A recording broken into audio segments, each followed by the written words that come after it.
मित्रों नमः संस्कृताय। मैं doctor Kartar Singh जैनिक point online के इस डिजिटल प्लेटफॉर्म पर आपका हार्दिक अभिनंदन करता हूं, हृदय से स्वागत करता हूं। साथियों, संस्कृत व्याकरण की इस श्रृंखला को आगे बढ़ाते हुए आज हम बात करेंगे अलंकारों की। जब भी हम किसी काव्य शास्त्रीय ग्रंथ की चर्चा करते हैं या जब भी हम किसी भी काव्य शास्त्र की चर्चा करते हैं, ठीक है, तो निश्चित रूप से अलंकारों का अपना एक महत्वपूर्ण स्थान उसमें निर्धारित किया गया है। चाहे हम रस की बात करें, चाहे हम किसी संप्रदाय की बात करें, चाहे हम अलंकारिक संप्रदायों की बात करें या फिर हम काव्य शास्त्रीय संप्रदायों की बात करें, निश्चित रूप से सारे के सारे संप्रदायों में अलंकार का अपना एक विशेष महत्वपूर्ण स्थान है। ठीक है, यदि हम अलंकारों की चर्चा करें और अलंकारों के प्रारंभिक दौर की बात करें कि अलंकार का उद्भव लगभग कब से माना गया है, तो निश्चित रूप से तो ये कहना बहुत मुमकिन सा नहीं हो पाएगा कि अलंकार का प्रारंभ कब से माना गया, लेकिन एक सर्वमत के आधार पर यदि हम चर्चा करें, ठीक है, सबसे प्रधान मत की यदि हम समीक्षा करें तो वैदिक काल के बाद में, उत्तर वैदिक काल में जो है अलंकारों का प्रादुर्भाव रहा होगा, ऐसा विद्वानों का मत है, ऐसी विद्वानों की मान्यता है। ठीक है, क्योंकि जब हम वेदांगों को पढ़ते हैं तो वेदांगों में भी कहीं न कहीं अलंकारों का उल्लेख हमें दिखाई देता है। व्यापक रूप से नहीं है, लेकिन कहीं न कहीं वेदांगों में निश्चित रूप से अलंकारों की एक रूपरेखा, एक भूमिका हमें कहीं न कहीं वहाँ पर दिखाई देती है। इसलिए हम कह सकते हैं कि लगभग तभी से अलंकारों का अपना एक विशेष महत्वपूर्ण स्थान रहा है, खासतौर से काव्य शास्त्रीय ग्रंथों में, काव्य शास्त्रीय रचनाओं में। ठीक है, और यदि हम बाद की बात करें, यदि हम उत्तर वैदिक कालीन साहित्य की हम बात करें, इसमें हम पुराणों की समीक्षा करें तो पुराणों में तो व्यापक रूप से अलंकारों का उल्लेख मिलता है। अग्नि पुराण में तो अलंकारों को परिभाषित ही किया गया और अग्नि पुराण में कहा गया कि अलंकार रहिता विद्वेव सरस्वती, अर्थात अलंकारों से रहित जो विद्या है, अलंकारों से रहित जो ग्रंथ है, अलंकारों से रहित जो काव्य है, वो तो विद्वा के समान। तो वहां तो अलंकारों को परिभाषित करने का प्रयास किया गया है। यदि हम शुद्ध रूप से अलंकारों की चर्चा करें और अलंकारों के जनक की बात करें तो हम ये कहेंगे कि भाई अलंकारों के जनक के रूप में हम मुख्य रूप से किसको स्वीकार करते हैं? आचार्य भामे को स्वीकार करते हैं। आचार्य भामे। तो पहला मेरा सवाल ये हुआ, पहला ही क्वेश्चन आपके सामने पूछा जाए कि भाई अलंकारों का जनक कौन है, तो हम क्या कहेंगे कि अलंकारों के जनक के रूप में हम किसको स्वीकार करते हैं? आचार्य भामे को स्वीकार करते हैं। अब सवाल ये पैदा होता है कि आप कह रहे हो कि प्राचीन काल से, बहुत पहले से अलंकारों की रूपरेखा मिलती रही है, अलंकारों की भूमिका मिलती रही है, तो क्या भामे से पहले अलंकार को जानने वाले या अलंकार पर कार्य करने वाले आचार्य नहीं रहे थे? रहे होंगे, ये निर्विवाद सत्य रहे होंगे, लेकिन व्यापक ढंग से, इतने व्यापक ढंग से अलंकारों को एक अलग छवि के रूप में प्रस्तुत करना, अलंकारों को एक स्पष्ट दर्जा देना, अलंकारों को एक विशेष दर्जे के रूप में स्थापित करना, ठीक है, एक अलग से संप्रदाय के रूप में अलंकारिक संप्रदाय की स्थापना करना, ये जो कार्य था ये सबसे पहले किसके द्वारा हुआ है? आचार्य भामे के द्वारा हुआ है। इसीलिए हम आचार्य भामे को अलंकार शास्त्र के जनक के रूप में, अलंकार संप्रदाय के जनक के रूप में सम्मान देते हैं, उनको स्थान देते हैं। यदि हम बात करें भरत मुनि की, तो भरत मुनि भी तो आचार्य से पहले हुए हैं, अर्थात आचार्य भामे से पूर्ववर्ती ही भी रहे हैं भरत मुनि भी। जो रस शास्त्र के आचार्य भरत मुनि हैं, जिन्होंने सूत्र दिया विभाव, अनुभाव, व्यभिचारी भाव, संयोग आदि रस निष्पत्ति, जहां से लेकर के जिस सूत्र को लेकर आगे हजारों ग्रंथों का प्रणयन हो गया, ठीक है, न जाने कितने ही ग्रंथों का प्रणयन हो गया, न जाने कितने ग्रंथों की रचना हुई, उसको आधार बना करके, भरत मुनि के नाट्य शास्त्र को आधार बना के, भरत मुनि के रस सूत्र को आधार बना के न जाने कितने संप्रदाय खड़े हो गए। वे आचार्य भरत मुनि जो हैं वे भी तो भामे से पूर्ववर्ती रहे हैं, लेकिन उन्होंने रस का स्वतंत्र रूप से वहां पर वर्णन किया, परंतु अलंकारों का इतना व्यापक रूप में, इतना विस्तृत रूप में और एक अलग विशेष कोटि में अलंकारों को उन्होंने स्थान नहीं दिया। इसलिए पूर्ववर्ती होने के बावजूद भी, ठीक है, हम भरत मुनि को वो स्थान नहीं देते जो हम आचार्य भामे को देते हैं। तो इसलिए हम निश्चित रूप से ये कह सकते हैं कि आचार्य भामे को ही हम अलंकार शास्त्र के जनक के रूप में स्वीकार करते हैं। ठीक है, ये तो बात हुई अलंकार शास्त्र के जनक की। अब अलंकार शास्त्र के जनक होने के साथ साथ यदि हम ये बात करें कि भाई इस प्रकार के कितने संप्रदाय रहे हैं, ठीक है, अलंकार से संबंधित और कितने संप्रदाय रहे हैं, या फिर काव्य शास्त्रीय कितने संप्रदाय रहे हैं, जो प्रमुख संप्रदाय हैं उनकी मैं बात कर रहा हूं। क्योंकि जब हम अलंकारों पर आएंगे, जब हम भामे पर आएंगे, ठीक है, जब हम अन्य संप्रदायों की बात करेंगे, तो लगभग जो महत्वपूर्ण संप्रदाय हैं उनकी तो चर्चा हमें करनी ही पड़ेगी। जो मुख्य संप्रदाय हैं उनकी तो चर्चा हमें करनी ही पड़ेगी। जैसे भरत मुनि के रस संप्रदाय की हम बात करते हैं तो व्यक्ति का आपको विशेष ध्यान रखना है और उसके जो महत्वपूर्ण ग्रंथ हैं उनका एक बार विशेष रूप से उनका ध्यान रखना है। तो सबसे पहले हम भरत मुनि के रस संप्रदाय की बात करते हैं। भरत मुनि की जो कृति है वो नाट्य शास्त्र है, जिसमें मुख्य रूप से रस का इन्होंने उल्लेख किया है, मुख्य रूप से रस का इन्होंने वर्णन किया है, जिसमें मैंने अभी बताया विभाव, अनुभाव, व्यभिचार, संयोगाद, रस निष्पत्ति, रस की निष्पत्ति का उल्लेख किया, रस की उत्पत्ति का उल्लेख किया। और इसके बाद मैंने जाने कितने परवर्ती जो आचार्य हुए हैं उन्होंने इस रस परंपरा को आगे बढ़ाया। फिलहाल मैं परवर्ती आचार्यों की बात नहीं कर रहा, जिसमें हम शंकुक का नाम ले सकते हैं, हम अभिनव गुप्त का नाम ले सकते हैं, भट्ट लोलट हम कह सकते हैं, भट्ट नायक हम कह सकते हैं, ठीक है। न जाने कितने प्रकार के आचार्यों ने इस विषय पर काम किया, परंतु यहां सिर्फ और सिर्फ हम बात कर रहे हैं रस संप्रदाय की, भरत मुनि की। इसी प्रकार यदि हम अलंकार संप्रदाय की बात कर रहे हैं तो फिर हम भामे का नाम लेंगे, ठीक है। अलंकार शास्त्र की हम चर्चा करेंगे। यदि हम रीति संप्रदाय की बात करेंगे तो फिर हमें वामन का नाम लेना पड़ेगा। अलंकार सूत्रवृत्ति की हमें चर्चा करनी पड़ेगी। यदि हम ध्वनि संप्रदाय की बात करते हैं तो आनंद वर्धन का हमें नाम लेना पड़ेगा। ध्वन्यालोक की हमें चर्चा करनी पड़ेगी, ठीक है। सभी विद्वानों की एक एक ग्रंथ की मैं चर्चा कर रहा हूँ, एक एक ग्रंथ का मैं नाम ले रहा हूँ। हम आचार्य क्षेमेंद्र के औचित्य संप्रदाय की भी हम चर्चा करेंगे औचित्य विचार चर्चा में, ठीक है। इसके साथ ही कुंतक के वक्रोक्ति सिद्धांत की भी हम चर्चा करेंगे वक्रोक्ति जीवितम सिद्धांत में, ग्रंथ में। तो इस प्रकार से हम कह सकते हैं कि विभिन्न प्रकार से जितने भी ये सारी की सारी चीज़ें हैं, जितने भी सारे के सारे काव्य शास्त्रीय ग्रंथ हैं, इन सबको लेकर के हम चलेंगे। तो अभी तक मेरा कहने का तात्पर्य ये था कि काव्य शास्त्रीय ग्रंथों में जो महत्वपूर्ण स्थान है उनका आपको नाम याद रखना है, शास्त्रों का आपको नाम याद रखना है, आचार्यों का आपको नाम याद रखना है, और कौन से आचार्य ने किस सिद्धांत की समीक्षा की, किस सिद्धांत को स्थापित किया, उसकी समीक्षा हमें करनी है। जैसे भरत मुनि के रस सिद्धांत की हम बात कर रहे हैं, अलंकार सिद्धांत में हम भामे की बात कर रहे हैं, रीति संप्रदाय में हम वामन की बात कर रहे हैं, वक्रोक्ति संप्रदाय में हम कुंतक की बात कर रहे हैं, औचित्य संप्रदाय में हमने क्षेमेंद्र की बात की, और ध्वनि संप्रदाय में हमने आनंदवर्धन की बात की, ठीक है। ये विभिन्न संप्रदायों की हम चर्चा कर रहे थे। अब यदि हम अलंकारों की समीक्षा करें तो सबसे पहले हमने अलंकारों की जनक की बात बताई आपको। आइए इसकी मुख्य समीक्षा करते हैं, महत्वपूर्ण बिंदुओं की ओर चलते हैं। यदि हम सामान्य परिचय की बात करें तो मुख्य रूप से इसकी पृष्ठभूमि जो होती है, कौन सी पृष्ठभूमि अलंकार शास्त्र की रही है, उसकी चर्चा हमने कर ली है, और इसके साथ इसके महत्वपूर्ण बिंदुओं की समीक्षा अभी हम करने जा रहे हैं। साफ लिखा हुआ है, देखिए स्क्रीन पर, काव्यादर्श के दंडी कहते हैं। मतलब दो प्रश्न यहाँ पर उपस्थित होते हैं आपके सामने, दो तरह के सवालों का समाधान हुआ है, दो प्रकार की शंकाओं का समाधान हुआ है कि दंडी की कृति का नाम क्या है, काव्यादर्श। काव्यादर्श किनकी कृति है, आचार्य दंडी की, ठीक है। तो काव्यादर्श में आचार्य दंडी ने अलंकारों की जो परिभाषा दी है, अलंकारों को जो परिभाषित करने का प्रयास किया है, उसमें देखिए वो क्या कहते हैं, काव्य शोभाकरान धर्मान अलंकारान प्रचक्षते। पुनः मैं अपनी बात को रिपीट कर रहा हूं, देखिए आप स्क्रीन पर, काव्य शोभाकरान धर्मान अलंकारान प्रचक्षते, अर्थात काव्य की शोभा बढ़ाने वाले धर्म को ही अलंकार कहा जाता है। काव्य की शोभा बढ़ाने वाले धर्म को ही अलंकार कहा जाता है। वर्षों से आपने सुना है कि अलंकार क्या है, अलंकार वस्तुतः आभूषण ही तो है। अलंकार क्या है, अलंकार आभूषण है।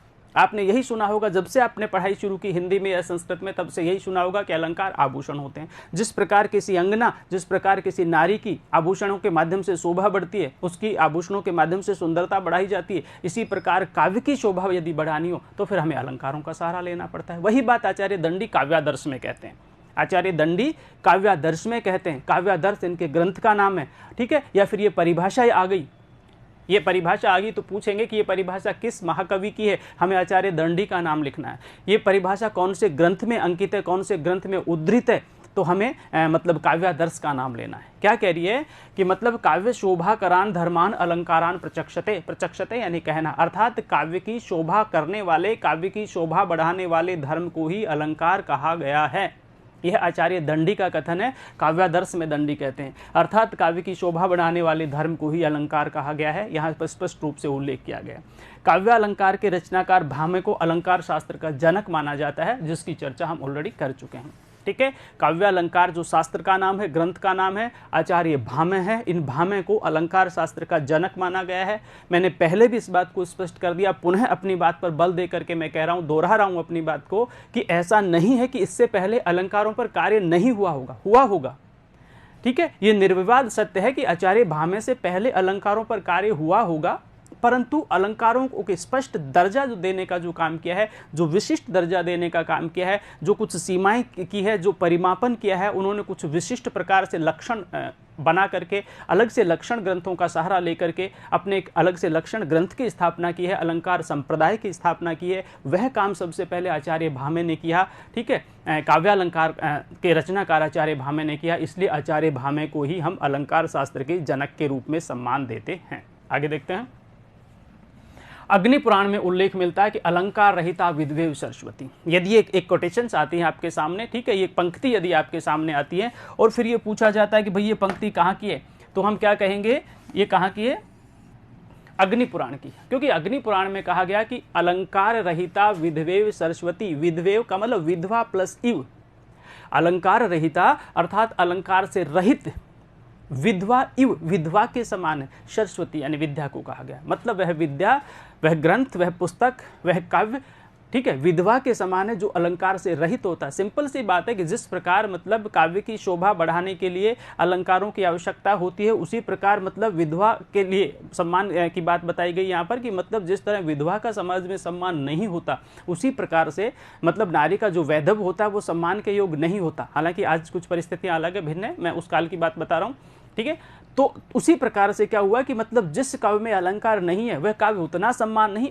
मिल पाता उसको, जिस प्रकार से मतलब क्या होती है, विधवा को अधिक सम्मान नहीं मिल पाता। अर्थात नारी तो हर रूप में हमारे लिए सम्माननीय रही है, खासतौर से आज के रूप में तो हम इस प्रकार के शब्दों का प्रयोग कर ही नहीं सकते, परंतु तत्कालीन समय में जब लिखा गया तब यही कहा गया था कि जिस प्रकार नारियों में विधवा का सम्मान सामान्य नारियों से ठीक कम होता है, उसी प्रकार से क्या हुआ, निश्चित रूप से मतलब बिना अलंकारों के जो काव्य होता है उसका सम्मान इतना नहीं हो पाता जितना कि अलंकार से परिपूर्ण काव्य को सम्मान मिलता है। यही बात किसमें कही गई है, अग्नि पुराण में कही गई है। अब जब पुराणों में ऐसा उल्लेख मिलता है, पुराणों में इस प्रकार के कथन मिलते हैं, तो मतलब पुराणों से जो पूर्ववर्ती साहित्य था, मतलब पुराणों से जो पूर्व का साहित्य था, पुराणों से जो पहले का साहित्य था, उसमें निश्चित रूप से इनका उल्लेख रहा होगा, अलंकारों का उल्लेख रहा होगा, क्योंकि पुराणों तक जब इतनी परिपक्वता यदि आ गई इसमें, ठीक है, व्याख्या में इतनी परिपक्वता यदि पुराणों तक आ गई तो निश्चित रूप से उससे पहले रहा होगा यहाँ पर, ठीक है। ये हमने, लेकिन हम इसमें भामे से स्वीकार करते हैं, तो हमें इसमें किसी विवाद में नहीं जाना, हम सिर्फ और सिर्फ भामे से और भामे के उत्तरवर्ती स्थितियों का उल्लेख यहाँ पर हम अलंकारों में करने का प्रयास करेंगे, ठीक है। तो ये अपना हो गया, अलंकार रहिता कविता विधवा के समान। जयदेव कहते हैं जो शब्दों युक्त अलंकारों से रहित मानते हैं, आचार्य जयदेव क्या कहते हैं कि जो शब्दों को और अर्थ को, मतलब जो शब्दार्थ को अलंकारों से रहित मानते हैं, वे अग्नि को ताप से रहित क्यों नहीं मान लेते। सुनिए, समझने का प्रयास कीजिए क्या कह रहे हैं जयदेव। जयदेव कहते हैं, पहले जी इनकी लैंग्वेज बताता हूं क्या कहते हैं। जयदेव कहते हैं जो शब्दार्थ युक्त को अलंकारों से रहित मानते हैं, वे अग्नि को ताप रहित क्यों नहीं मान लेते। इन्होंने अलंकारों को परिभाषित करते हुए लिखा है कि अंगीकरोते ये काव्यम शब्दार्थ अनअलंकृति, अर्थात जो शब्दार्थ को अनअलंकृत स्वीकार करते हैं, मतलब अलंकारों से रहित स्वीकार करते हैं, जो किसी भी शब्दार्थ को, शब्दार्थ यानी शब्द और अर्थ, क्योंकि जब अलंकार निकलेगा या तो शब्द में होगा या अर्थ में होगा, ठीक है, इसकी हम चर्चा करेंगे। तो यही कहना चाह रहे हैं, हम आगे चर्चा करें कितने प्रकार के होते हैं, फिलहाल हम यहाँ पर पृष्ठभूमि और रूपरेखा की बात कर रहे हैं। तो ये कहते हैं कि अंगीकरोति ये काव्यम शब्दार्थ अनअलंकृति, ठीक है, अशोन मन्यते कस्मात् अनउष्णम अलंकृति, अर्थात तात्पर्य क्या है कि जो व्यक्ति ये मानते हैं कि जो शब्दार्थ होता है, जो शब्द और अर्थ होता है, ठीक है, उसमें जो अलंकारों को नहीं स्वीकार करते, वे अग्नि को ताप से रहित क्यों नहीं मान लेते। सीधी भाषा में ये बात कहा गया है, ठीक है, कि जब अग्नि को ताप से रहित नहीं माना जा सकता,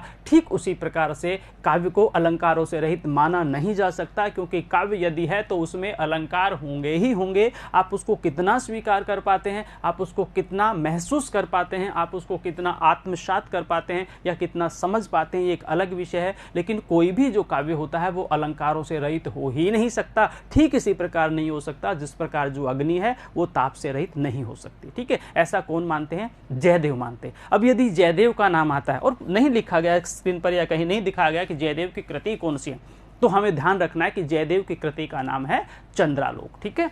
यहां मैं लिख देता हूं जयदेव की कृति का नाम क्या है। जयदेव की कृति का नाम, जयदेव की कृति का नाम है चंद्रालोक, ठीक है। क्योंकि ऊपर जिनका भी हम नाम है, यहां हमने अग्नि पुराण की बात की तो अग्नि पुराण में अग्नि पुराण का नाम आ ही जाएगा। अग्नि पुराण में क्या लिखा हुआ कि अलंकार रहिता विधवेव सरस्वती, ये एक प्रश्न हो गया हमारा, ठीक है।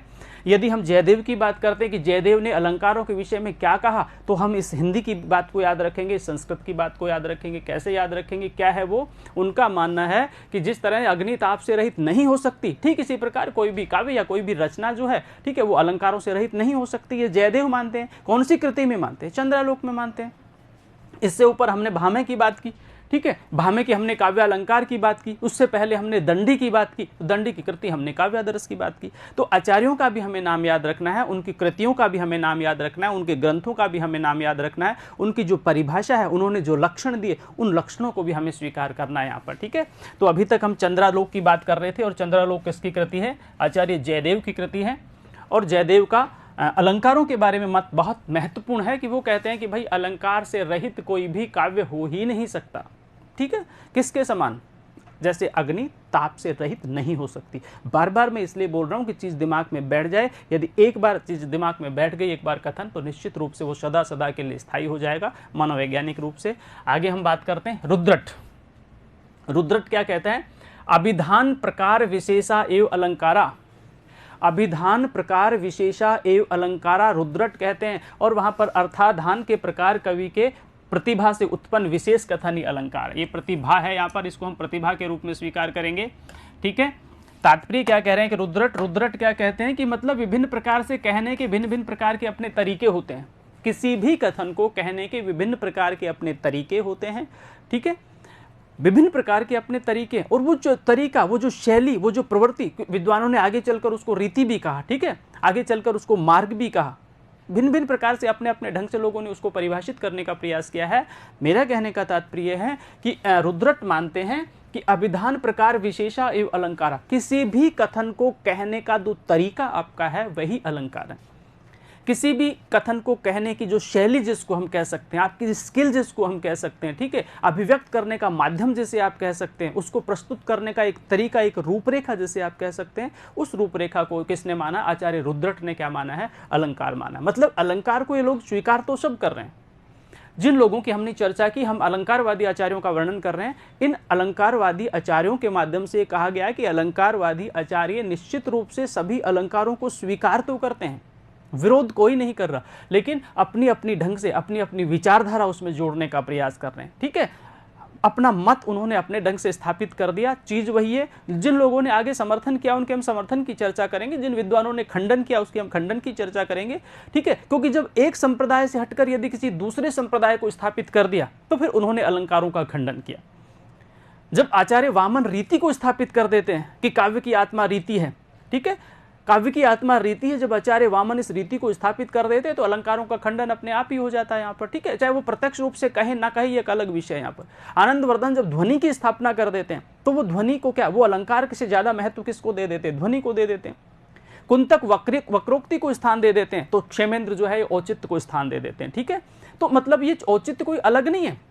ठीक है, वो आपका वह सबलाइम ही है, जो एक उदात्त तत्व है, जो एक विशिष्ट तत्व है, वही है वो, परंतु अपना अपना अलग अलग दृष्टिकोण है, अपना नजरिया अलग है लोगों का। मेरा कहने का तात्पर्य है कि जितने भी विद्वानों ने अलंकारों पर चर्चा की, सभी ने उसको स्वीकार किया। अलंकारवादी आचार्यों की बात कर रहा हूं मैं, खंडनवादी आचार्यों की बात नहीं कर रहा, परंतु अपने ढंग से उन्होंने स्थापित करने का प्रयास किया। इसलिए सभी के द्वारा स्थापित लक्षण, सभी के द्वारा किए गए लक्षणों में थोड़ा थोड़ा फर्क महसूस होता है। अभी हम रुद्रट की बात कर रहे हैं। रुद्रट यही कहता है कि अभिधान प्रकारा विशेषा एवं अलंकारा, अर्थात अलंकार क्या है? कहने का एक माध्यम जो है, कहने की एक विशिष्ट शैली है, वही अलंकार होता है।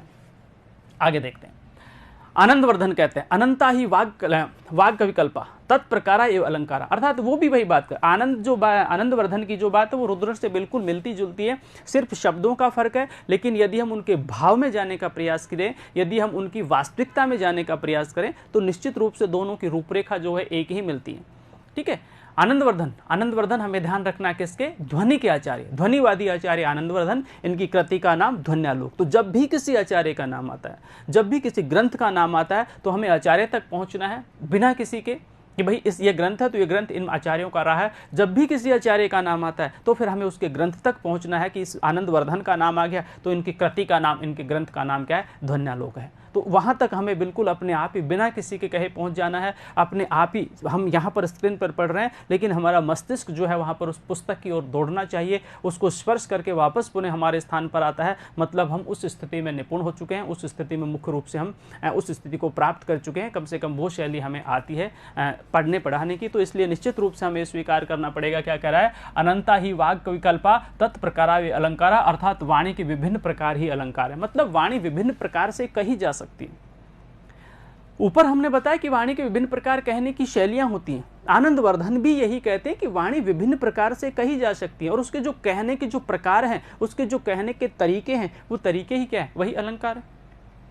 हमें हिंदी वाली बात सिर्फ और सिर्फ समझाने के लिए आपको बताई जा रही है, हमें हिंदी वाली बात को भूल जाना है, कोई दिक्कत नहीं है। लेकिन संस्कृत की जो डेफिनेशन है, संस्कृत का जो लक्षण है, इस लक्षण को तो हमें स्वीकार करना ही पड़ेगा। क्योंकि जब उन्होंने कह दिया यहाँ पर, क्या कह दिया? अनंता ही कविकल्पा तत्प्रकारा एवं अलंकारा, ये कौन से ग्रंथ से लिया गया है। फिर हमें ध्यान रखना है कि ये कृति किसकी है, ये कृति किसकी, आनंदवर्धन की है। फिर हमें आनंदवर्धन के ग्रंथ के ऊपर जाना है। ठीक है, किसी भी रचनाकार के बारे में यदि पूछा जाता है तो हमें उनका ग्रंथ ध्यान रखना है, उनकी कृति याद रखनी है, उनकी शैली याद रखनी है, उनका लक्षण याद रखना है, उनका नाम याद रखना है। ठीक है, यदि इन सारी चीज़ों को हम एक साथ लेकर के चलेंगे, ठीक है, तो अपने आप ही सब समस्याओं का समाधान होता हुआ चला जाएगा। हम बात कर रहे हैं आनंदवर्धन की, आनंदवर्धन के द्वारा दिए गए अलंकार के लक्षण की। ठीक है, अगले जो कवि हैं वो अलंकार के बारे में क्या कहते हैं, देखिए वामन। काव्य शोभाया कर्तारो धर्मा गुणा अलंकारा।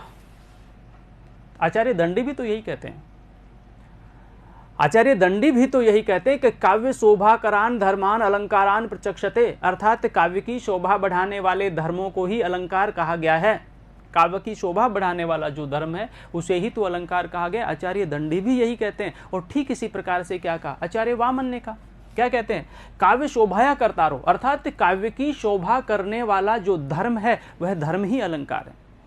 बात वही है, उसको आप गुण कह दो, उसको आप धर्म कह दो, उसको आप तत्व कह दो, आप उसको कुछ भी कह सकते हो, लेकिन है तो काव्य की शोभा बढ़ाने वाला धर्म ही ना।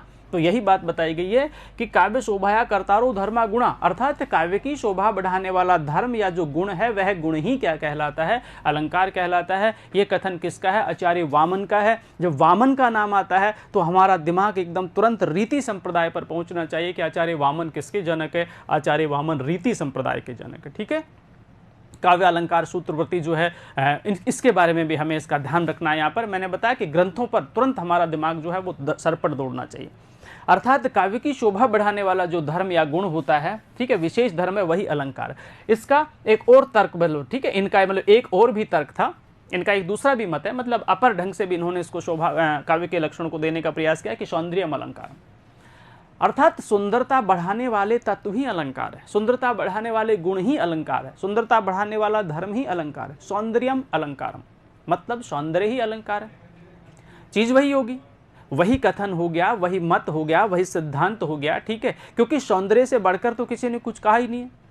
पहले भी हमने स्पष्ट रूप से स्वीकार किया कि मतलब जिस तरह नायिका की शोभा आभूषणों के माध्यम से बढ़ाई जा सकती है, ठीक इसी प्रकार काव्य की शोभा अलंकारों के माध्यम से बढ़ाई जा सकती है। वही कथन पहले कहा गया, वही कथन अब कहा गया है। ठीक है, अंततः स्थितियां वही आ जाती कि सौंदर्यम अलंकारम, अर्थात अलंकार क्या है, अलंकार तो सौंदर्य का ही तो नाम है। तो ये परिभाषा भी आपको याद रखनी है, ऊपर वाली परिभाषा भी हमें याद रखनी है। ठीक है, और इस दूसरी परिभाषा को, इस दूसरे लक्षण को भी हमें स्वीकार करना है। सौंदर्यम अलंकारम आचार्य वामन के द्वारा कहा गया है। आचार्य वामन रीति संप्रदाय के जनक थे। अब ये अलग विषय है कि आचार्य वामन को रीति माने या आचार्य वामन को हम क्या माने, अलंकारवादी माने। अलंकारवादी तो ये सारे आचार्य थे, अलंकारवादी तो सारे आचार्य थे। जो भी आचार्य ये इस बात को स्वीकार करता है, मैं आचार्य बार बार इसलिए बोल रहा हूं क्योंकि उनमें आचार्यत्व का लक्षण था, जिन्होंने लक्षण ग्रंथों की रचना की, ठीक है, जिन्होंने सिद्धांतों को स्थापित किया, वे तत्कालीन समय में आचार्य के नाम से प्रतिष्ठित हुआ करते थे। ठीक है, ये एक सामान्य पद नहीं था, बल्कि एक कैटेगरी, मतलब एक बांट रखी थी कि यहाँ पर मतलब जिसमें आचार्यत्व होता है, जो लक्षण ग्रंथों की रचना करता है, ठीक है, उसको आचार्य कहा गया। यहाँ पर विभिन्न प्रकार की अलग अलग कैटेगरियां, अलग अलग कोटियां हुआ करती थी। तो वामन को रीति संप्रदाय के आचार्य के रूप में, रीति संप्रदाय के जनक के रूप में हम स्वीकार करते हैं। सौंदर्यम अलंकारम उनकी परिभाषा है अलंकार के विषय में लेकर के।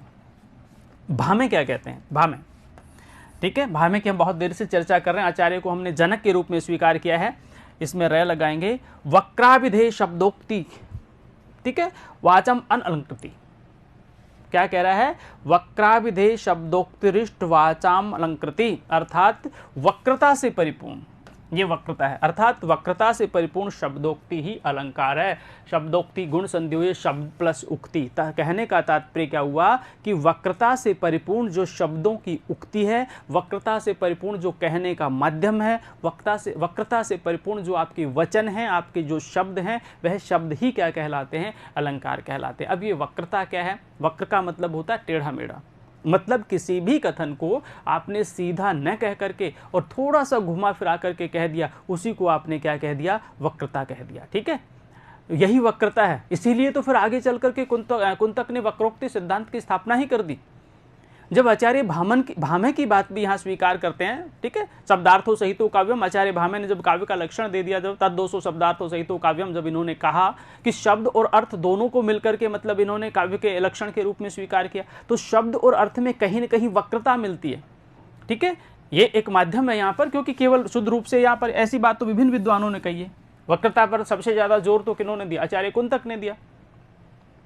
वक्रोक्ति जीवितम में आचार्य कुंतक ने सर्वाधिक बल दिया इस बात पर, वक्रता पर। परंतु यहां हम वक्रता की बात बता रहे हैं कि आचार्य भामह भी इस बात को स्वीकार करते हैं कि जब किसी भी कथन को जब हम स्वीकार करते हैं, किसी भी टेढ़े मेढ़े कथन को जब हम स्वीकार करते हैं, तो उसमें अलंकारों का होना अनिवार्य पाया जाता है, क्योंकि वक्रता के माध्यम से ही किसी न किसी अलंकार की अनुभूति होती है। जब हम सीधे शब्दों में किसी के माध्यम से कोई बात करते हैं तो वहां पर हमें अलंकार महसूस ही नहीं हो सकते। यदि दूसरे शब्दों में, सीधे शब्दों में हम बात करें तो हम ये कह सकते हैं कि शब्द शक्ति के माध्यम से अलंकारों की अनुभूति होती है। भाई शब्द शक्तियां क्या है? वह भी तो किसी बात को कहने का एक माध्यम ही, एक शैली ही अलग से। अभिधा में आप सीधे शब्दों का उल्लेख कर दें, लक्षणा में आप लक्षणों के माध्यम से परस्पर तुलना कर देते हैं, और व्यंजना में आप डायरेक्ट न कह करके इनडायरेक्ट रूप से, ठीक है, प्रत्यक्ष न कह करके अप्रत्यक्ष रूप से अपनी बात को सामने वाले तक पहुंचा देते हैं। तो जब प्रत्यक्ष ना कह करके अप्रत्यक्ष रूप से अपनी बात सामने वाले तक पहुंचाई जाती है, श्रोता तक पहुंचाई जाती है वक्ता के माध्यम से, वो भी तो वक्रता ही है, ठीक है। आप उसको शब्द शक्ति का नाम दे सकते हैं, आप उसको वक्रता का नाम दे सकते हैं, आप उसको ध्वनि कह सकते हैं, आप उसको अलंकार कह सकते हैं, आप उसको रीति कह सकते हैं, आप उसको वक्रोक्ति कह सकते हैं, कुछ भी कह सकते हैं, ठीक है। लेकिन किसके माध्यम से, कौन कह रहा है, व्यक्ति कौन है, आचार्य कौन है, अपने को ये ध्यान रखना है। फिलहाल आचार्य मतलब जो भी भामे हैं, ये भामे क्या कह रहे हैं कि मतलब किसी भी कथन को सीधे रूप में न कह करके, अर्थात टेढ़ा मेढ़ा करके उसको कह दिया जाए, घुमा करके अपनी बात वक्ता के माध्यम से श्रोता तक पहुंचाई जाए, तो यह स्थिति भी क्या कहलाती है? अलंकार कहलाती है, ठीक है। हमने विभिन्न लोगों की चर्चा की, विशेष रूप से हमें ध्यान रखना है, हमने विभिन्न लोगों की चर्चा की, ठीक है। हमने भामे की चर्चा की, हम अग्नि पुराण की बात कर रहे हैं, हम रुद्रट की बात कर रहे हैं, हम कुंतक की बात कर रहे हैं, ठीक है। आनंदवर्धन की हमने बात की, वामन की हमने बात की, भामे की हम बात कर रहे हैं, ठीक है। विभिन्न विद्वानों के माध्यम से जो बहुत महत्वपूर्ण है, उनके बारे में तो अपने को चर्चा करनी ही करनी है, बहुत महत्वपूर्ण है। काव्यशास्त्र जिनके बिना अधूरा ही रह जाएगा, काव्यशास्त्र जिनके बिना पूरा ही नहीं हो सकता, ऐसे विद्वानों की चर्चा हमें करनी ही करनी है। जब हम अलंकार पढ़ेंगे, हम भामे को छोड़ देंगे तो हमारा अलंकार पूरा हो ही नहीं सकता। जब हम काव्य शास्त्र पढ़ेंगे और मम्मट को छोड़ देंगे तो अलंकार शास्त्र या फिर काव्य शास्त्र हमारा पूरा हो ही नहीं सकता। तो जो कुछ बहुत महत्वपूर्ण व्यक्ति हैं, उनके बारे में तो चर्चा हमें करनी ही करनी पड़ेगी, ठीक है। थोड़ा बड़ा हो सकता है ये विषय, हमारा थोड़ा व्यापक हो सकता है, लेकिन हमारा और आपका मकसद जो है, उद्देश्य है, वो सिर्फ और सिर्फ उसको स्वीकार करना है, उसको कैच करना, उसको पकड़ना है। किसी भी माध्यम से, कम समय में या अधिक समय में, माध्यम कोई भी रहा हो, यदि निश्चित रूप से उसको स्वीकार किया जाता है तो फिर हम और आप दोनों अपने उद्देश्यों में कामयाब होते हैं, ठीक है। हम अलंकारों की बात कर रहे हैं और अलंकारों की रूपरेखा में हम पहुंच गए किस तक? वामन तक। आचार्य वामन, रीति संप्रदाय के जनक आचार्य वामन, ठीक है। अब हम अलंकारों के प्रकारों की बात करेंगे। अब हम बात करेंगे अलंकारों के प्रकारों की। अलंकार के प्रकार से पहले पुनः एक बार मैं अपनी बात पर बल देना चाहूंगा, अपनी बात दोहरा देना चाहूंगा कि हमने अलंकारों की पृष्ठभूमि की बात की, अलंकार हैं क्या, ठीक है। अलंकारों के प्रकार करने से पहले हम इस बात की चर्चा कर रहे हैं कि अलंकार आखिर हैं क्या। काव्य की शोभा बढ़ाने वाले तत्वों को ही काव्य शास्त्र में अलंकार कहा गया है, ठीक है। विभिन्न आचार्यों ने इनकी चर्चा की है। आचार्य भामे को अलंकार के जनक के रूप में हमने सम्मान दिया है काव्यालंकार के माध्यम से, ठीक है। हमने भरत मुनि के रस सिद्धांत की चर्चा की, हमने वामन के रीति संप्रदाय की चर्चा की, हमने कुंतक के वक्रोक्ति संप्रदाय की चर्चा की, हमने आनंदवर्धन के ध्वनि संप्रदाय की चर्चा की, ठीक है। विभिन्न प्रकार के आचार्यों की हमने चर्चा की है। सारी चर्चाओं को लेकर के यदि हम निष्कर्ष के रूप में पहुंचेंगे तो हम इन सभी को एक अलंकारवादी आचार्यों के साथ में तुलनात्मक रूप से देखते हैं। अलंकारवादी आचार्यों के साथ में हम समीक्षात्मक रूप से इन सारे आचार्यों को हम देखते हैं, क्योंकि हम इन सभी को काव्य शास्त्रीय जितने भी आचरण जो लक्षण ग्रंथ रहे हैं उनके रूप में हमने इन आचार्यों को मुख्य रूप से देखा यहाँ पर, ठीक है। हमने सबकी इसमें समीक्षा कर ली। विभिन्न विद्वानों आपने अपने ढंग से इसको परिभाषित करने का प्रयास किया। हमने संस्कृत के जो प्रमुख आचार्य थे उनके बारे में इनकी समीक्षा की है। यदि हम हिंदी के आचार्यों की बात करें तो भी वही होता है। आचार्य रामचंद्र शुक्ल कहते हैं कि ये भावों के द्वार हैं। आचार्य रामचंद्र शुक्ल ने कहा कि अलंकार जो है भावों के द्वार है, ठीक है। पंत कहते हैं कि ये अभिव्यक्ति के माध्यम के द्वार है, अर्थात अभिव्यक्ति माध्यम के द्वार है। मतलब चाहे आप किसी हिंदी के आचार्य की चर्चा करें, चाहे आप किसी संस्कृत के आचार्य की चर्चा करें, चाहे आप लक्षण ग्रंथों की चर्चा करें, निश्चित रूप से निष्कर्ष यही निकलता है कि मतलब अलंकार जो होता है वो केवल वाणी की सजावट के लिए नहीं होता। जैसे पंत ने कहा कि अलंकार केवल वाणी की सजावट के लिए नहीं होता, बल्कि वो शब्दों की अभिव्यक्ति का द्वार होते हैं। ठीक है। और मैंने शुक्ल की बात बताई कि उन्होंने कि भाव का एक माध्यम बता दिया। ठीक है। अग्नि पुराण जो कहती है वो उन्होंने कह दिया कि अलंकार रहिता विधवेव सरस्वती, अर्थात अलंकारों से रहित जो है वो सरस्वती, वो विधवा के समान हो जाती है। दंडी कहते हैं कि काव्य शोभाकरान धर्मान अलंकारान प्रचक्षते, काव्य की शोभा बढ़ाने वाले धर्म को ही अलंकार कहा गया। जयदेव ने तो और आगे बढ़कर के कह दिया, क्या कह दिया जयदेव ने, कि जो लोग शब्दार्थ को अलंकारों से रहित मानते हैं, किसी भी काव्य को अलंकारों से रहित मानते हैं, वे अग्नि को ताप से रहित क्यों नहीं मान लेते। ठीक है। तो हमें इन सारे के सारे आचार्यों के सिद्धांतों की चर्चा करनी है, सारे के सारे आचार्य द्वारा प्रदत्त लक्षण की हमें चर्चा करनी है, और उसके बाद हम अलंकारों के प्रकार की चर्चा करेंगे। ठीक है। आइए देखते हैं। सबसे पहले हमारे सामने लिखा है कि अलंकारों के प्रकार। तो 3 प्रकार यहाँ पर अलंकारों के हमें देखने को मिलते हैं। नंबर 1 शब्दालंकार है, नंबर 2 अर्थालंकार है, और नंबर 3 उभयालंकार है। ठीक है। यदि हम मुख्य रूप से चर्चा करें, यदि मुख्य रूप से सवाल पूछा जाए कि भाई अलंकार कितने प्रकार के होते हैं, तो मुख्य रूप जहां पर होगा वहां पर आपको मोटे तौर पर अलंकार 2 ही रूप हमें देखने को मिलेंगे यहाँ पर। ठीक है। तीसरा विकल्प है, तो फिर तो विकल्प है ही, उसमें तो कोई सोचने समझने की बात ही नहीं रह जाती। परंतु जब हम मुख्य रूप की चर्चा करेंगे तो वहां पर 2 ही रूप हमें देखने को मिलेंगे, एक शब्दालंकार और एक अर्थालंकार। जहाँ शब्दों के माध्यम से काव्य की शोभा बढ़ रही है वहाँ शब्दालंकार है, परंतु जहाँ अर्थ के माध्यम से काव्य की शोभा बढ़ाई जा रही है वहाँ पर अर्थालंकार है। लेकिन जहाँ शब्द भी काव्य की शोभा बढ़ाने में सहायता प्रदान कर रहे हैं और अर्थ भी काव्य की शोभा बढ़ाने में सहायता प्रदान कर रहे हैं, वहाँ पर क्या होता है, उभयालंकार हो जाता है। भाई शब्दा में शब्द काव्य की शोभा बढ़ा रहे हैं, अर्थालंकार में अर्थ काव्य की शोभा बढ़ा रहे हैं, और उभयालंकार में शब्द और अर्थ उभय यानी दोनों काव्य की शोभा बढ़ा रहे। तो मूल विषय तो क्या हुए, 2 ही हुए ना, शब्दालंकार और अर्थालंकार। अब जहाँ शब्द भी हो गया और जहाँ भी अर्थ भी हो गया तो अपने आप ही तीसरे अलंकार की उत्पत्ति होगी यहाँ पर। तो मुख्य रूप से अलंकार 2 प्रकार के। ठीक है। लेकिन यदि हम चर्चा करें, गिनती में 1 2 3 करें यहाँ पर, तो अलंकार 3 प्रकार के माने हमने, शब्दालंकार माना, हमने अर्थालंकार माना, और हमने दोनों को मिला करके उभयालंकार माना। उभय का मतलब दोनों होते हैं। यही 3 बातें हमें स्क्रीन पर दिखाई दे रही। अब हम शब्दालंकार की बात करते हैं। ठीक है। पढ़ते हैं एक बार शब्दालंकार। ये क्या कहता है, जहाँ शब्दों के माध्यम से काव्य में विशिष्टता उत्पन्न हो, शब्द कविता में चमत्कार उत्पन्न करें, वहाँ शब्दालंकार होता है, जैसे अनुप्रास, यमक, श्लेष आदि। ठीक है। सिंपल सी बात है, जहाँ शब्दों के माध्यम से काव्य में चमत्कार उत्पन्न होता है वहाँ शब्दालंकार होता है। मतलब कोई ऐसा शब्द जो है, शब्द के माध्यम से ही काव्य में एक विशेष प्रकार का चमत्कार पैदा हो रहा हो, शब्दों के माध्यम से ही काव्य की विशिष्ट पहचान बन रही हो। यदि उस शब्द को निकाल दिया जाए, यदि उस शब्द को हटा दिया जाए, तो उस शब्द को निकालने के बाद, उस शब्द को हटाने के बाद उस काव्य में कुछ बचेगा ही नहीं। मान ली पर्यायवाची शब्द है, उसके स्थान पर आपने पर्यायवाची शब्द रख दिया। ठीक है। और पर्यायवाची शब्द रखने के बावजूद भी वो चमत्कार नहीं उत्पन्न हो पाया जो उस शब्द के रहने से था। किसी भी शब्द के स्थान पर आपने उस शब्द के लिए पर्यायवाची शब्द तो वहां पर रख दिया, परंतु वो चमत्कार नहीं रह पाया।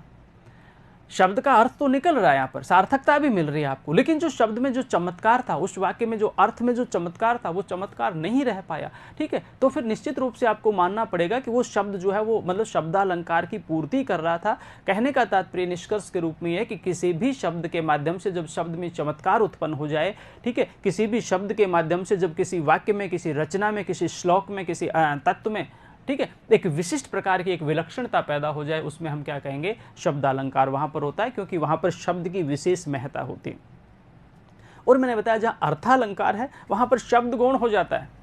आपने कौन से शब्द का प्रयोग किया कोई फर्क नहीं पड़ता, लेकिन जो अर्थ होता है वो आपके लिए बहुत महत्वपूर्ण हो जाता है। ठीक है।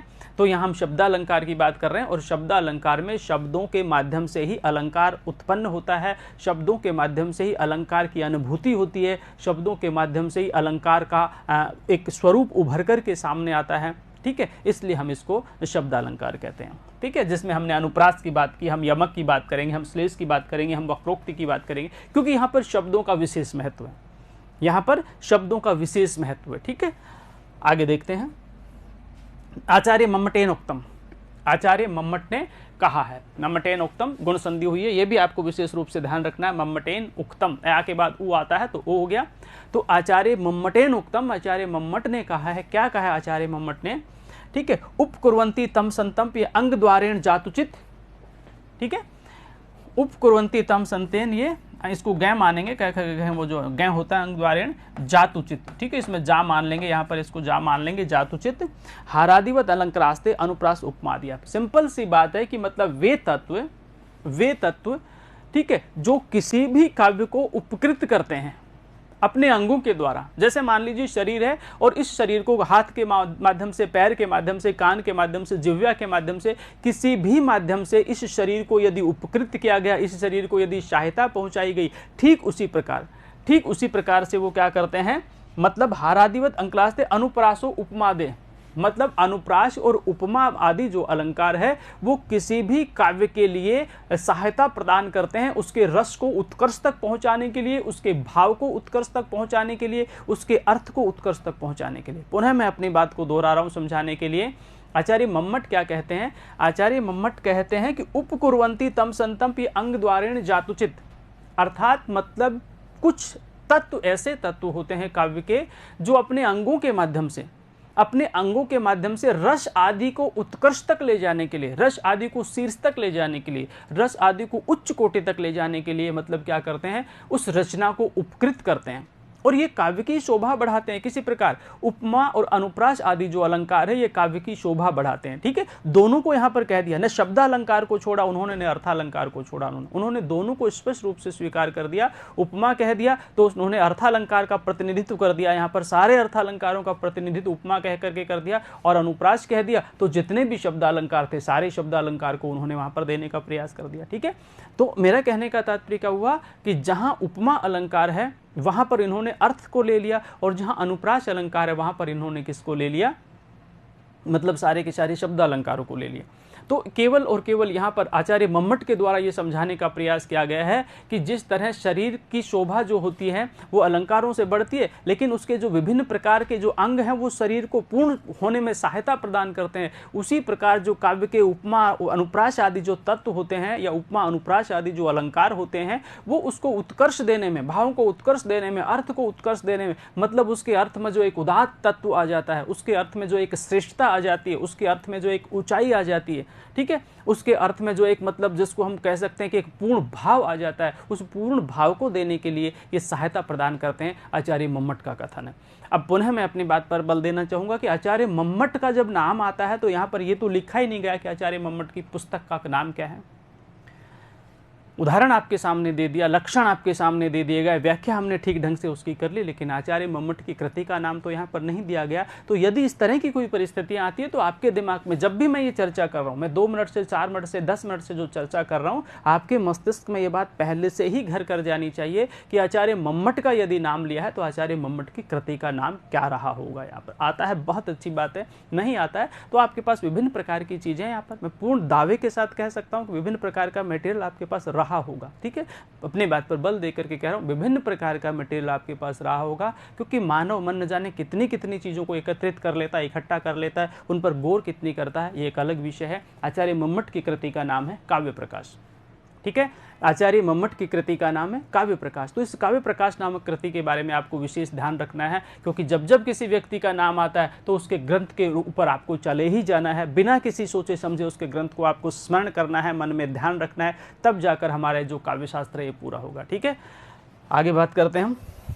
आचार्य मम्मट ने क्या कहा? आचार्य मम्मट ने कहा कि मतलब ये जो अलंकार आदि हैं ये तो उपकार करते हैं, ये तो किसी भी काव्य शास्त्र के ऊपर, किसी भी ग्रंथ के ऊपर, किसी भी रचना के ऊपर, किसी भी श्लोक के लिए क्या करते हैं, तो उपकार का काम करते हैं, ठीक है।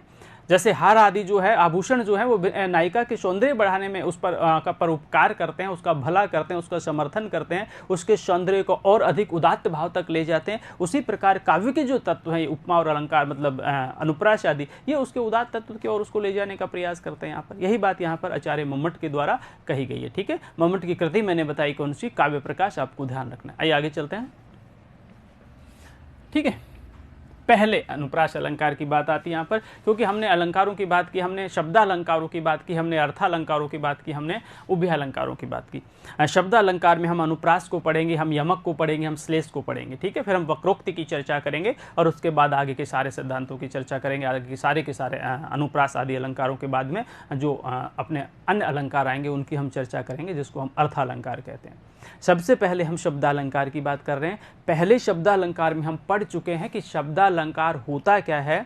शब्द के माध्यम से जहाँ किसी काव्य की शोभा बढ़ाई जाए उसे हम शब्दालंकार कहते हैं। अर्थ के माध्यम से शोभा बढ़ती है तो अर्थालंकार होता है। जहाँ शब्द भी प्रभावी रहता है और जहाँ अर्थ भी प्रभावी रहता है, दोनों प्रभावी रहते हैं, उसको हम उभयालंकार कहते हैं। उभय का मतलब ही दोनों होते हैं, जोड़े होते हैं यहाँ पर, ठीक है, इसलिए हमने उनको उभयालंकार कहा। यहाँ शब्द के माध्यम से काव्य की शोभा बढ़ाई जा रही है। शब्दालंकार में पहला जो अलंकार आता है वह अनुप्रास का आता है। अनुप्रास के लक्षण को देखते हैं, ठीक है। लक्षण हमें ध्यान होना चाहिए, ध्यान भी नहीं तो कम से कम जब हमें दिखाई देता है उस समय हमें उसका अर्थ पता होना चाहिए कि अर्थ क्या है, इसका तात्पर्य क्या है, इसका स्वरूप क्या है, निकल करके इसकी वृत्ति क्या है, इसकी व्याख्या क्या होगी। यदि हम उस लक्षण को भली भांति जान लेते हैं, हृदयंगम कर लेते हैं, आत्मसात कर लेते हैं, तो फिर हमें उदाहरणों पर गौर करने की आवश्यकता ही महसूस नहीं हो जाती, क्योंकि अपनी आप ही सब समस्याओं का समाधान हो जाता है। आइए देखते हैं। अनुप्रास शब्द साम्यम वैषम्यापि स्वरस्यत्। अनुप्रास शब्द साम्यम वैषम्य अपि स्वरस्यत् मतलब अनुप्रास अलंकार वहां होता है जहां शब्दों की समानता होती है। अनुप्रास शब्द साम्यम, जहां शब्दों की तो समानता होती है, लेकिन वैषम्य अपि विषमता होने पर भी स्वरस्यत्, लेकिन वहां पर क्या होती है, स्वरों की विषमता होती है। मतलब शब्द तो आपको समान दिखाई देगा, ठीक है। ये क्या कह रहा है कि अनुप्रास शब्द साम्यम वैषम्य अपि स्वरस्यत्, मतलब स्वरों की विषमता होगी लेकिन जो शब्द है वो आपको समान दिखाई दे सकता है। मतलब जो वर्ण आप भली भांति जानते हैं, जैसे उसमें ई हो गया, ऊ हो गया, ए हो गया, कुछ भी हो सकता है। जो स्वर होते हैं ये चेंज होते रहेंगे, लेकिन शब्द जो है, मूल जो शब्द है वो आपको वैसा ही अनुप्रास में दिखाई दे सकता है। आपने हिंदी में भली भांति खूब अनुप्रास अलंकार को पढ़ा है, पहले इसको एक बार देख लेते हैं। जहाँ शब्दों की समानता हो लेकिन स्वरों की असमानता हो, वहाँ पर अनुप्रास अलंकार होता है। यही बात यहाँ पर कही गई है। शब्दों की समानता होती है लेकिन जो स्वर होते हैं उनमें जो स्वर हैं उन स्वरों में असमानता होती है, ठीक है। लट लटकनी मनुमत मधुपगन मादक मधई पिए।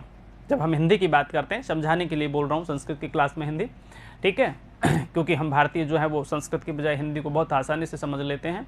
ये हमारी संस्कृत परंपरा का एक सौभाग्य मैं कह सकता हूँ, इसको सौभाग्य कहूँगा मैं तो मैं कह रहा था कि क्या अनुप्रास शब्द साम्यम वैषम्य अपि स्वरस्यत्, अर्थात अनुप्रास अलंकार वहाँ होता है जहाँ शब्दों की समानता होने के बावजूद भी स्वरों में विषमता होती है। ये हम लक्षण की बात कर रहे हैं। अब हम उदाहरण की बात कर रहे हैं। यहाँ पर मैंने कहा कि लट लटकनी मनो मत मधुपगन मादक मधई पिए। लट लटकनी मनो मत मधुपगन मादक मधई पिए। मैं कई बार मैं बोल रहा हूँ, लैले मैंने कई बार उच्चारण किया, परंतु जो स्वर हैं उन स्वरों में भिन्नता है यहाँ पर, ठीक है। मकार तो वही आ रहा है, यहाँ पर मकार का प्रयोग तो वैसा ही हो रहा है जैसा मैं बोल रहा हूँ, लेकिन उसमें स्वरों में जो है वे विषमता है, अर्थात स्वरों में जो है वो भिन्नता है। लट लटकनी मनो मत मधुपगन मादक मधई पिए, मैं माँ, जो ठीक है, इनमें स्वर जो होते हैं बाद वाले जो है वो चेंज हो रहे हैं। मैं है, माँ है, मी है, मैं है, मतलब जो इनमें स्वर जुड़ाई दे रहे हैं यहाँ पर, ठीक है। कहने का तात्पर्य इसमें स्वरों की जो भिन्नता है, लेकिन जो मूल व्यंजन है, मूल जो वर्ण है वो आपको वैसा ही दिखाई दे रहा है, इसलिए हम इसको क्या कह सकते हैं,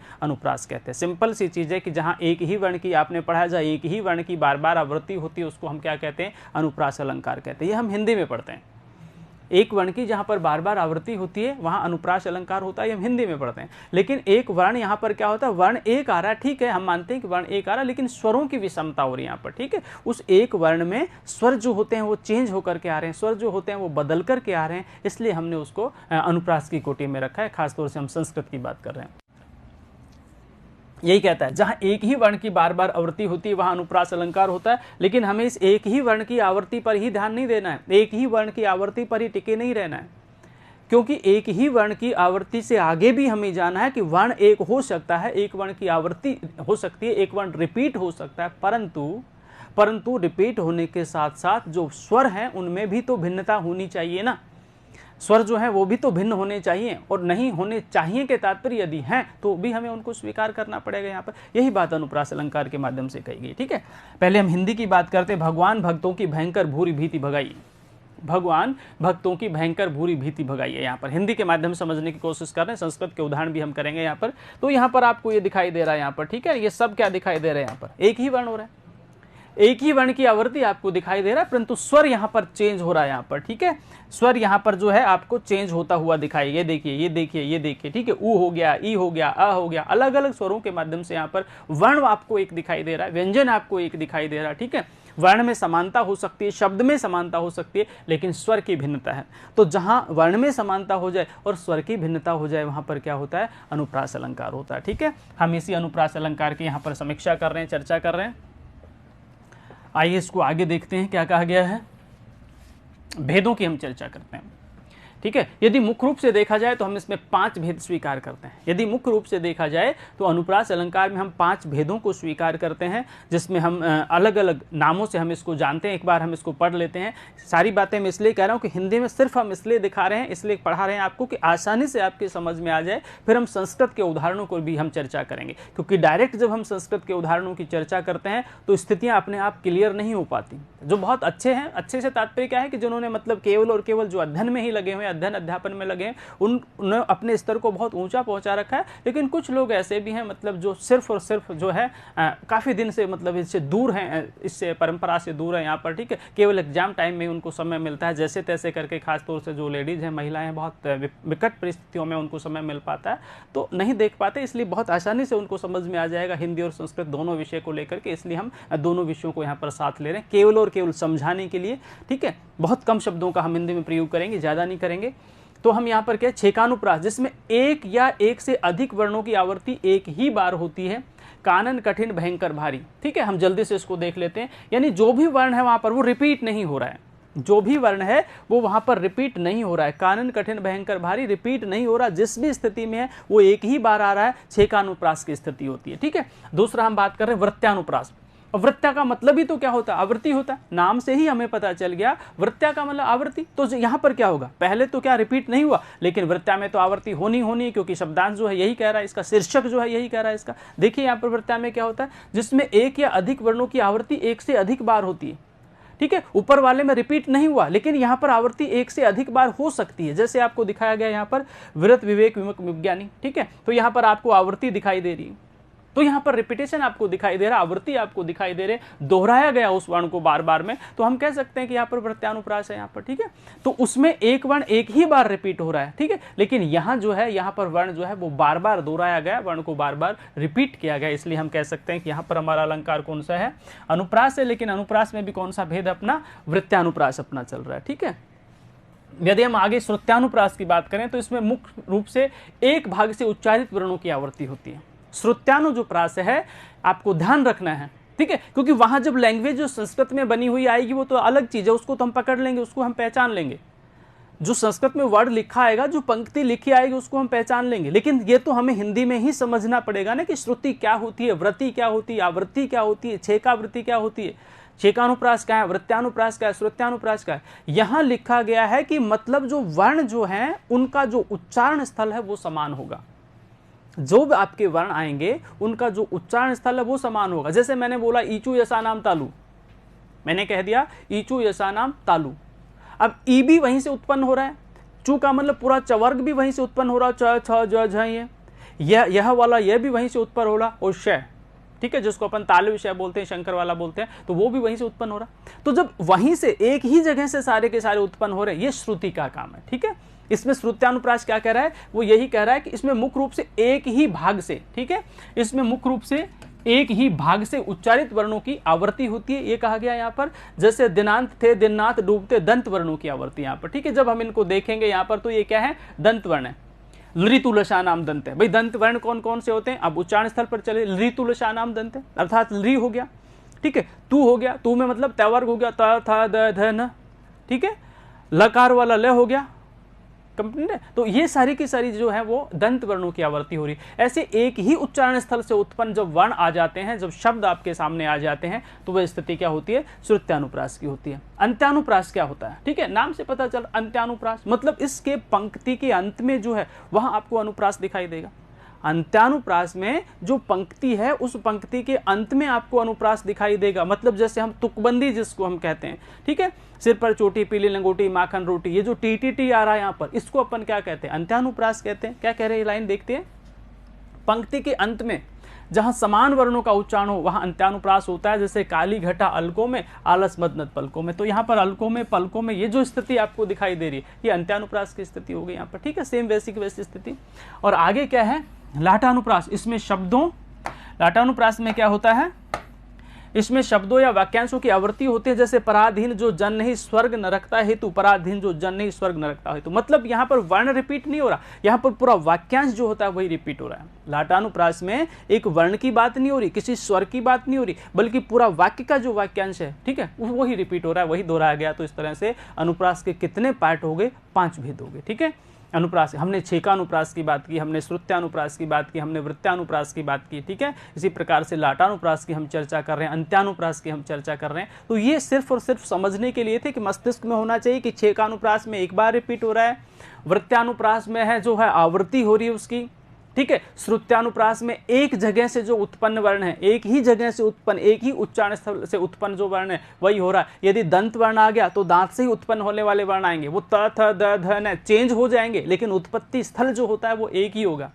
यदि पवर्ग से आ गया तो प फ ब भ में वर्ण चेंज हो जाएंगे, लेकिन उत्पत्ति स्थल उनकी औष्ठ ही रहेगी, ठीक है। ये इसमें इस प्रकार से आता है। और उस प्रकार अंत्यानुप्रास की हमने बात की, इसमें तुकबंदी होती है कि लास्ट में जो सेम वर्ण आ जाता है उसकी हम चर्चा कर रहे हैं। और लाटानुप्रास में जो है पूरे का पूरा जो कथन है, पूरे का पूरा जो वाक्य है उसको दोहरा दिया जाता है, ठीक है। तो इन 5 भेदों की हमने चर्चा की। ये 5 सब पाठ थे, किसके? 5 प्रकार के जो सब पाठ थे वो किसके थे? अनुप्रास अलंकार के थे, ठीक है। आइए अब मुद्दे की बात करते हैं, काम की बात करते हैं, ठीक है। हम संस्कृत पढ़ रहे हैं, हम संस्कृत के उदाहरणों की चर्चा करेंगे।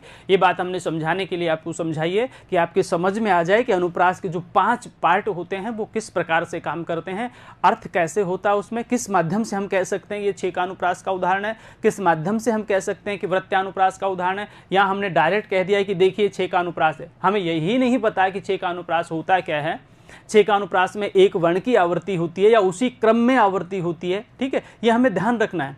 क्योंकि जो मुख्य रूप से जो होता है वो सेम क्रम में आवृत्ति होगी। मतलब प के बाद मैं आ रहा है तो फिर पकार के बाद मकार ही आएगा, तब जाके वो अनुप्रास बनेगा, ठीक है। मैं अलंकारों की सब हेडिंग की बात कर रहा हूँ, सब पार्ट की बात कर रहा हूँ, वर्ण साम्यम की बात नहीं कर रहा मैं। वहाँ तो हो गया जो होना था यहाँ पर, लेकिन यहाँ पर जब हम इसकी सब हेडिंग की बात करते हैं, इसके भेद उपभेदों की बात करते हैं, वहाँ की मैं चर्चा कर रहा हूँ, ठीक है। यहाँ पर अपन देखते हैं इसको छेकानुप्रास में, ततो अरुण परिस्पंदम मंद कृतम वपुषसी दध्रे काम परीक्षा कामनी गंड पांडुताम। यदि हम इस उदाहरण को देखते हैं, तो यहाँ पर आप देखिए, ये आपको यहाँ पर दिखाई देगा, न और दय आपको दिखाई दे रहा है, ठीक है ना। इसी प्रकार न और दय आपको दिखाई दे रहा है, ठीक है।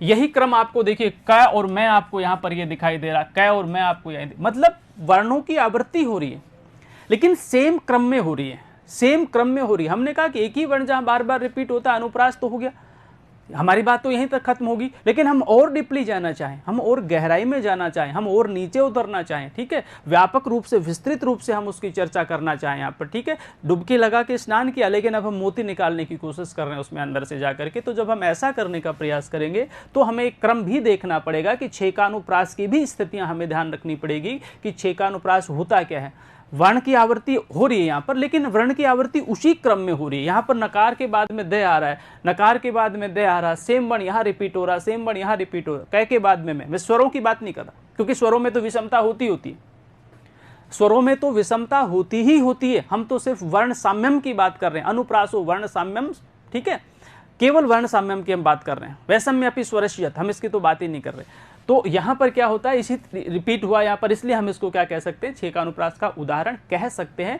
क्योंकि यहाँ पर उसी क्रम में जो है वो वर्ण जो होता है वो रिपीट हो रहा है यहाँ पर, ठीक है, उसी क्रम में। वृत्यानुप्रास में क्या होना चाहिए, आवृत्ति होनी चाहिए। वृत्यानुप्रास जो है इसमें आवृत्ति होनी चाहिए। अब आवृत्ति होनी चाहिए तो हम जब अपसारम धन सारम कुरु हारम दूर एव किम कमलई, ठीक है, इन शब्दों को यदि हम देखेंगे, तो स्वरों की हमें, वर्णों की हमें आवृत्ति दिखाई देगी, ठीक है। जब इस एग्जाम्पल को जब हम गौर से देखेंगे तो हमें वर्णों की जो आवृत्ति दिखाई देगी, वर्णों का दोहराव दिखाई देगा, वर्णों का रिपीट होना हमें दिखाई देगा कि एक वर्ण है लेकिन वो तो वापस रिपीट हो गया, आवृत्ति तो क्या होगी ना भाई, वृत्तानुप्रास में क्या हो गया, अनुप्रास तो हो गया, ठीक है, वर्ण साम्यम तो हो गया, लेकिन वर्ण साम्यम में भी क्या दिखाई देगा, आवृत्ति दिखाई देगी, ठीक है, उनको दोहराव उसका दिखाई देगा, उसका रिपीट होना हमें दिखाई देगा। तो जब हमें रिपीट होना दिखाई देगा, जब हमें दोहराना दिखाई देगा, कि वहां पर हम क्या करेंगे, वहां पर हम देखेंगे क्या, ये देखिए ऊपर वाली लाइन को आप छोड़ दीजिए, लेकिन ऊपर वाली लाइन में भी हमें दिखाई दे सकता है। यहाँ पर ये देखिए, ये दिखाई आपको दे रहा है यहाँ पर, ठीक है, ये दिखाई दे रहा है, ये दिखाई दे रहा है। यदि हम रकार की बात करें तो ये हो गया, ये हो गया, ये हो गया, ये हो गया, कितनी बार हमने रिपीट किया वर्णों को, ठीक है। इसी प्रकार से हमने लकार दिखाई दिया, लकार दिखाई दिया, ये हो गया, ये हो गया, ठीक है, आगे भी ये हो, मतलब वर्ण रिपीट तो हो रहा है ना। तो जहां वर्णों की आवृत्ति आपको नजर आती है वहां पर हम क्या कहते हैं, वृत्तानुप्रास कहते हैं। एक उदाहरण आपके सामने आएगा, एक उदाहरण आपके सामने आएगा, मोटे तौर में पूछेगा तो 4 मोटे अलंकार हो गए, अनुप्रास होगा, रूपक होगा, यमक हो गया, वक्रोक्ति हो गया। बोले बताइए कौन सा उदाहरण है, तो अनुप्रास का है, कोई दिक्कत नहीं है, इसमें तो हमने कुछ किया ही नहीं, ये तो बिल्कुल माल हमारी थाली में अपने आप ही सामने परोस दिया गया है यहाँ पर।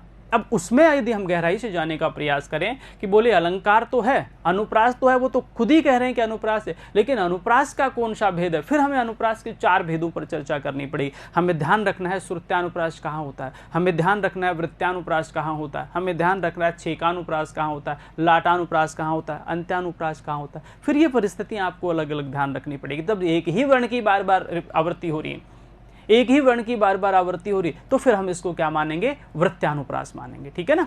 इसी प्रकार से सारे लक्षण आप इसी प्रकार से कर सकते हैं। मैंने आपको हिंदी में समझा दिया है, आप अपने ढंग से अपने इस एग्जाम्पल को लीजिए, किसी भी दूसरे एग्जाम्पल को लीजिए, जरूरी नहीं हमारे एग्जाम्पल को ले, किसी भी आप एग्जाम्पल को, उदाहरण को लीजिए और उसके बाद वर्णों को ढूंढिए। आप एक दिमाग में एक मानस बना लीजिए कि मुझे इसमें वृत्तानुप्रास का लक्षण के आधार पर इसमें वृत्तानुप्रास में आवृत्ति ढूंढनी, तो ढूंढ दीजिए वर्णों की आवृत्ति।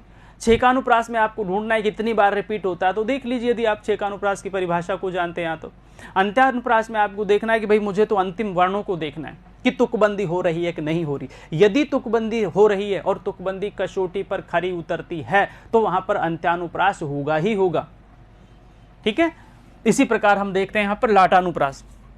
अब लाटानुप्रास में तो क्या है, पूरा वर्ण जो होता है वही रिपीट हो जाता है, पूरा जो वाक्य होता है वही रिपीट हो जाता है। तो जब हम इसको गौर से पढ़ेंगे, ठीक है, जब हम इनको गौर से पढ़ेंगे तो हमें अच्छी तरह से दिखाई देगा कि पूरी पंक्ति की पंक्ति जो है वो दोहरा दी गई है, पूरी पंक्ति की पंक्ति जो है वो रिपीट हो गई है, ठीक है। यदि हम इन शब्दों को अलग अलग करके देखेंगे तो फिर हम शब्दों को अलग अलग करके देख लेंगे कि भाई हाँ ये शब्द वापस रिपीट हुआ, ये शब्द वापस रिपीट हुआ। पूरी पंक्ति को यदि हम देखेंगे तो पूरी पंक्ति में हमें दोहराव महसूस हो जाएगा।